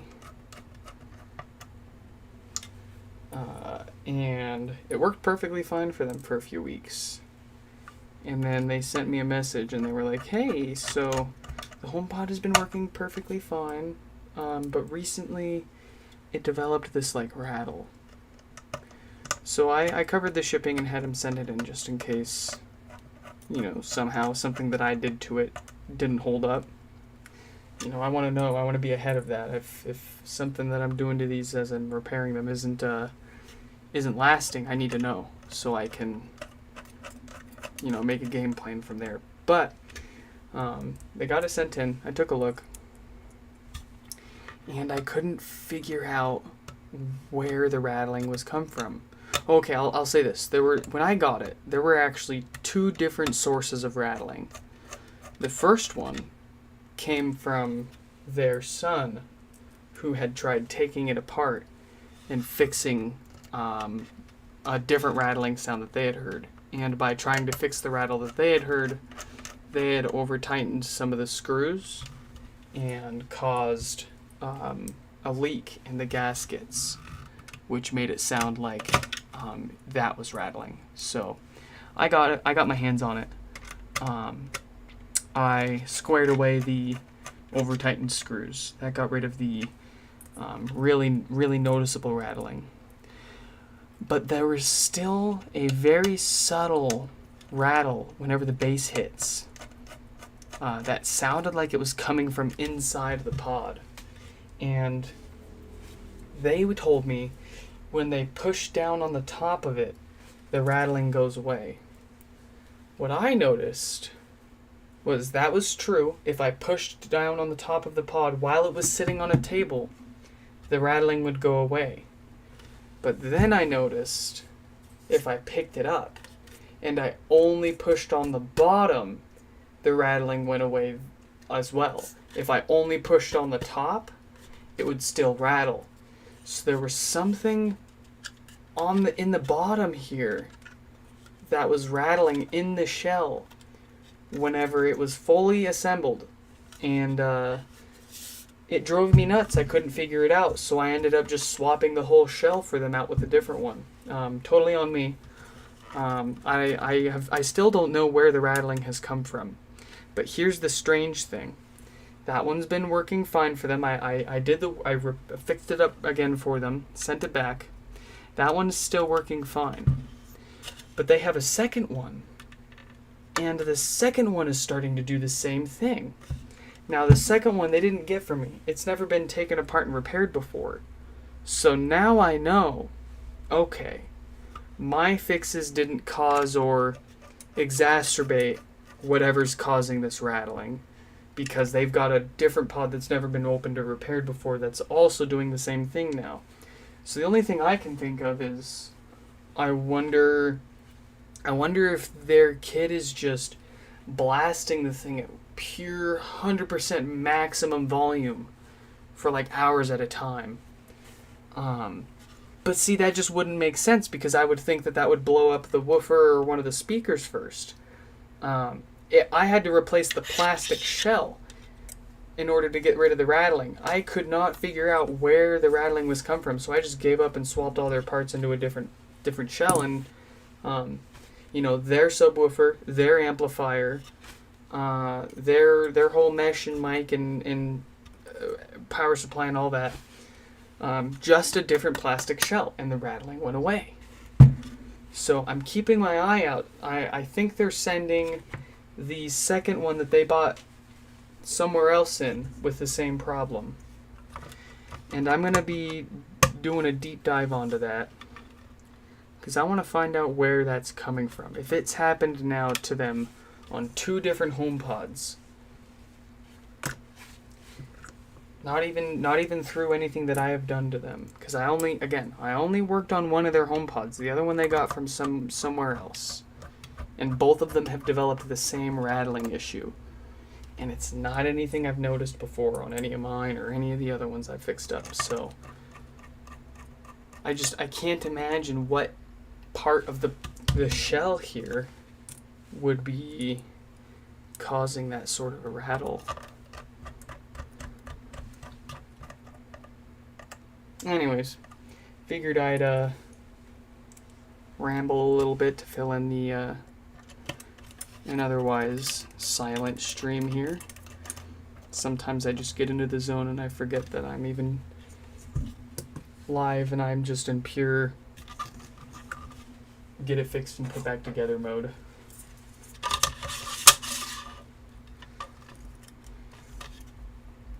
But I'm looking forward to get my hands on that second one. I still have the shell from the first one they sent in to get fixed back up again for rattling. So if theirs doesn't show up anytime soon, the second one, then I'll probably throw some parts together for that first shell, see if I can figure out what exactly is going on.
Right, those are all in.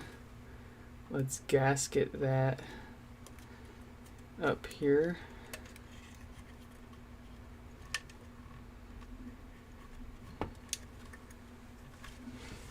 Y'all gonna make me lose my seals up in here, up in here. Y'all gonna make me lose my cool up in here, up in here.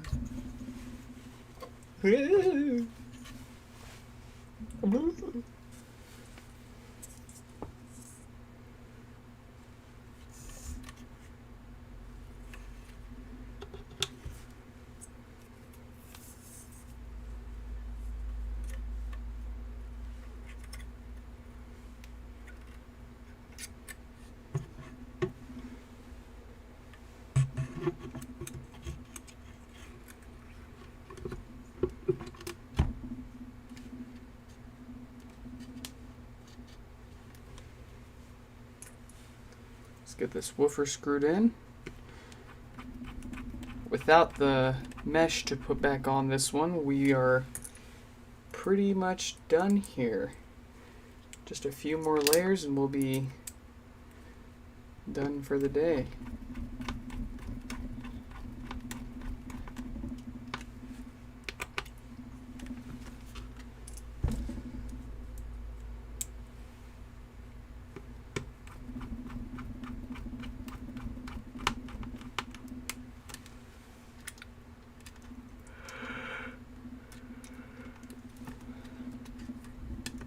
I know that that's going to cause a problem when it tries to seal, so I'm just going to nip that in the bud. There we go.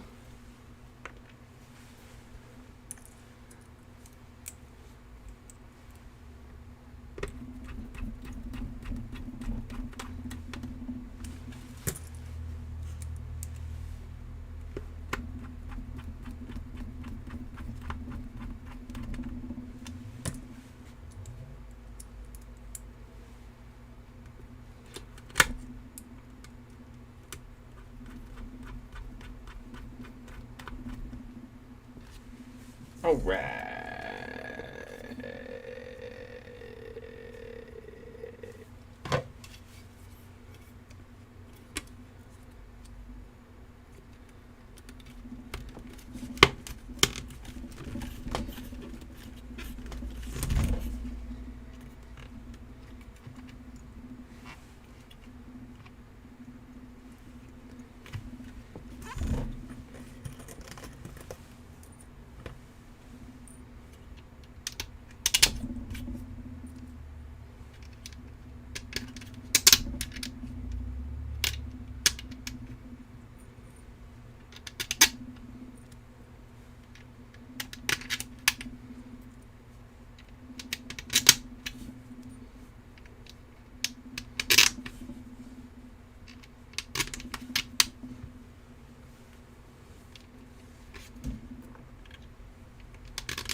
That's a bold ass motherfucking fly to be landing right on my hand. I almost swatted yo ass.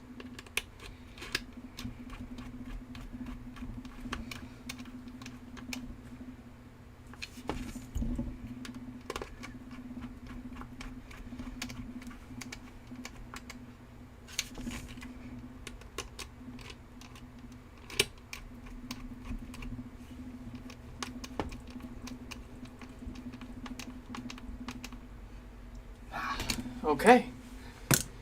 So that's about as far as we can put this one back together until we dye their mesh here, that red color that they want.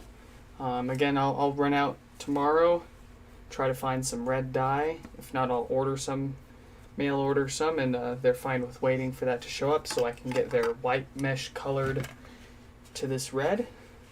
I'm hoping that the synthetic dye more will give a more of a richer, deeper red than this, but if they're happy with the results, then we'll go ahead and send that back to them. If they change their mind and they see the red and they're like, nah, I don't really want that, what I'm actually going to do is I'm going to keep their mesh. I'm going to keep this one that came off theirs, and I'm going to pick another white mesh that I've got off the shelf and dye that one. And if they like that, then I'll put that on here. I'll put that red on here. If they don't like it, then I will still I'll just put their original white mesh back on. No harm, no foul. Nobody will know any better. We'll just pretend that none of it ever happened. I suppose what we can do really quick here is just get their logic board and display reconnected really quick, just to see, just to make sure that everything went back together properly. So we'll go ahead and do that. Let's get the logic board and display connected, and we will connect that to power. Plug this into the wall, and then voila. We've got 3 for 3 fixed up today. Save for, I'll say it again, save for putting their mesh back on after we get this colored. This is going to take an hour or so after I get my hands on the dye. We got all 3 of these pods fixed up. I'm having trouble connecting. It's got sound. That all looks good to go. So I hope you guys enjoyed this extended live stream. We got all 3 fixed up today, and I'll catch you guys in the next one. Goodbye.